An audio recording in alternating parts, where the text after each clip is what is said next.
Shalom.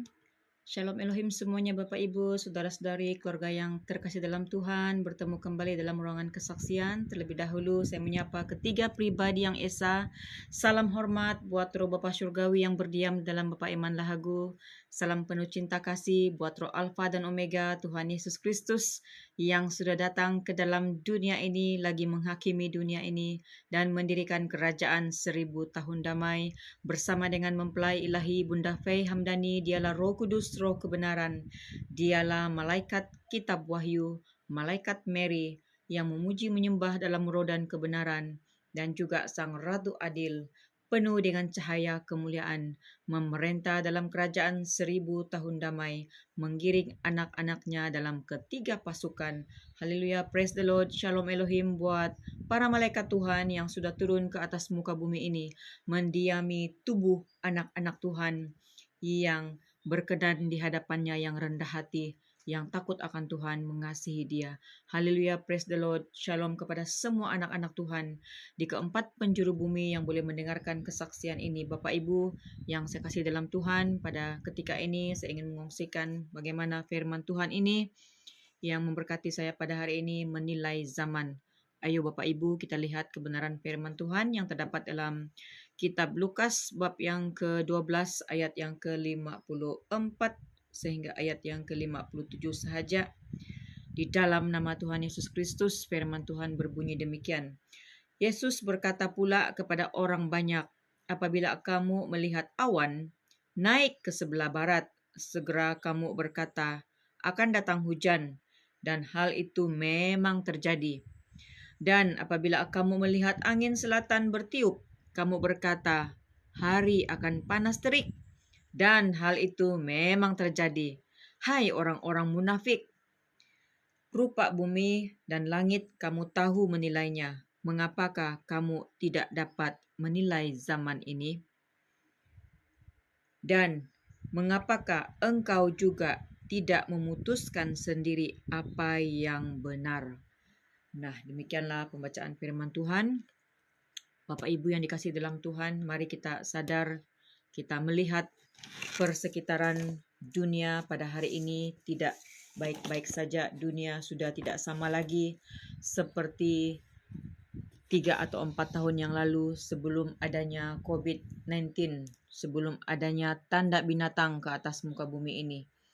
Sebelum itu kita masih berada di zaman anugerah, zaman di mana para rasul memberitakan kebenaran firman Tuhan, di mana tumbuhnya gereja-gereja. Kita melihat pelayanan mujizat yang luar biasa pada zaman itu. Nah, ketika masuknya COVID-19, masuknya tanda binatang ke atas muka bumi ini, zaman ini sudah berubah.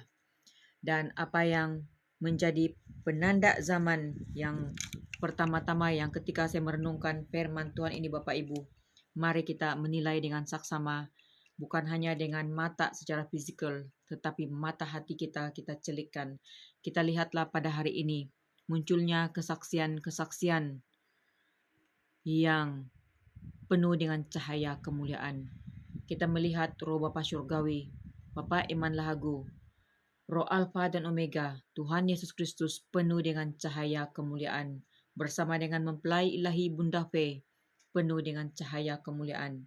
Mereka menggiring anak-anak Tuhan untuk masuk ke kerajaan 1000 tahun damai. Inilah zaman baru, inilah zaman akhir, penutupan zaman yang dikatakan sebagai zaman Omega. Apakah yang dilakukan oleh ketiga pribadi hamba-hamba ilahi ini yang menyamar sebagai manusia?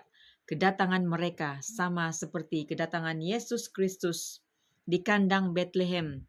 Dia adalah Roh Kudus yang masuk ke rahim Maria dan menyamar sebagai anak tukang kayu. Ketika genap berusia 30 tahun, Yesus memilih 12 orang muridnya yang akhirnya diutus menjadi rasul, memberitakan bahwa di dalam nama Yesus Kristus, nama itu adalah rahasia Bapak Ibu. Nama Tuhan Yesus Kristus hanya diketahui oleh Yusuf, oleh Maria, oleh beberapa orang di zamannya. Sehinggalah kita membaca kebenaran firman Tuhan itu, kita percaya kepada Tuhan Yesus Kristus sebagai Tuhan dan Juru Selamat. Nah, sama dengan di zaman akhir ini, ketika Ia datang, ketika Tuhan Yesus Kristus datang kedua kalinya ke dalam dunia ini, pertama-tama Ia mengizinkan tanda binatang itu, menggenapi firman Tuhan di dalam kitab Wahyu. Munculnya tanda binatang 666, yaitu sistem dunia, sistem Dajjal dunia, sistem pemerintahan dunia, piramid mata satu yang sedang menguasai dunia pada detik waktu ini. Maka datanglah Sang Alfa dan Omega, Tuhan Yesus Kristus itu sendiri. Dan Ia melihat kepada apa yang berlaku pada saat ini, Bapak Ibu. Dunia ini tidak baik-baik saja. Lihatlah sekitarmu, lihatlah sekelilingmu, lihatlah keempat penjuru bumi ini. Dunia tidak baik-baik saja. Terlebih-lebih lagi tempat pijakan kakinya. Tempat pijakan kakinya di manakah berada? Di Sion itu bukanlah di Israel Timur Tengah, tetapi berada di Indonesia. Ini yang telah dibukakan oleh Roh Kudus, Roh kebenaran, bahwasanya Taman Eden berada di Indonesia. Israel yang sesungguhnya ke-12 suku bangsa itu ada di Indonesia. Lihatlah Indonesia sampai ke bumi ini, ke utara Borneo, Sabah Sarawak, tanah semenanjung, yang pada dahulunya adalah tanah yang bersambung, yaitu Lautan Sunda. Lebih daripada 2000 tahun yang lalu, tanah ini adalah tanah datar, tetapi oleh proses alam ia diubahkan. Dan ketika waktunya Tuhan, turunlah Sang Pemegang Waktu. Itulah Roh Bapa Surgawi yang berdiam di dalam Bapa Iman. Ketiga pribadi ini datang ke muka bumi ini, menandakan zaman ini sudah berubah. Zaman ini tidak baik-baik lagi, Bapak Ibu. Dunia ini sedang diproses oleh ketiga pribadi ini. Apa saja yang mereka katakan, apa saja yang mereka perintahkan, baik di dalam dimensi roh maupun di dalam kebenaran, melalui tutur kata, melalui nafas mulut yang disampaikan oleh Pak Aditya Nugrahanto.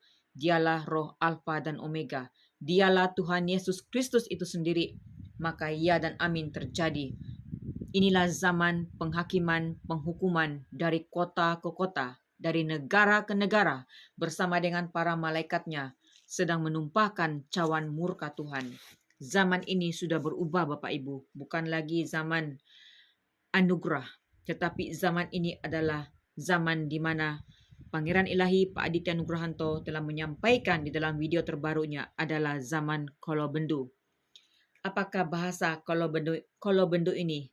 Pangeran Ilahi di dalam pengajarannya, di dalam penyampaiannya tidak menggunakan bahasa Ibrani, bahasa Hebrew, bahasa yang daripada Israel Timur Tengah, tetapi ia menggunakan bahasa lokal yang ada di Indonesia, yaitu zaman banyak sekali bencana alam, zaman penghakiman atas manusia, zaman kesengsaraan. Inilah zaman bencana alam semakin dahsyat ke depannya, sehingga alat pengukur sesebuah negara itu tidak dapat membacanya. Seperti yang berlaku di Hat Yai di Thailand. Mereka menyuruh rakyatnya pulang menyangka banjir itu sudah mulai surut. Maka penduduknya, rakyatnya pulang membersihkan rumah. Ketika mereka tidur, badai gelombang datang menyapu sehingga ribuan yang mengalami kematian, Bapak Ibu. Dan ke depan ini Pangeran Ilahi telah mengatakan gunung akan silih berganti meletus, yaitu erupsi akan terjadi. Gempa bumi, tsunami akan berlaku, kelaparan, kematian, kesejukan, ketakutan, kehilangan nyawa, Bapak Ibu. Marilah kita datang kepadanya. Tuhan sedang beracara ke atas muka bumi ini menggunakan alam semesta untuk membangunkan manusia-manusia yang tertidur, untuk mencelikkan mata yang buta, untuk menerangi mata hati kita, untuk bersujud, bertelut, melihat ketiga pribadi yang esa ini sudah berada di atas muka bumi ini. Marilah kita menaikkan ucapan syukur kita dan takut akan Tuhan, hati yang mau mencari kebenaran dengan sungguh-sungguh, karena kepada mereka yang rendah hati yang takut akan Tuhan akan dibukakan kebenaran ini. Haleluya, praise the Lord. Tuhan memberkati. Haleluya, amin.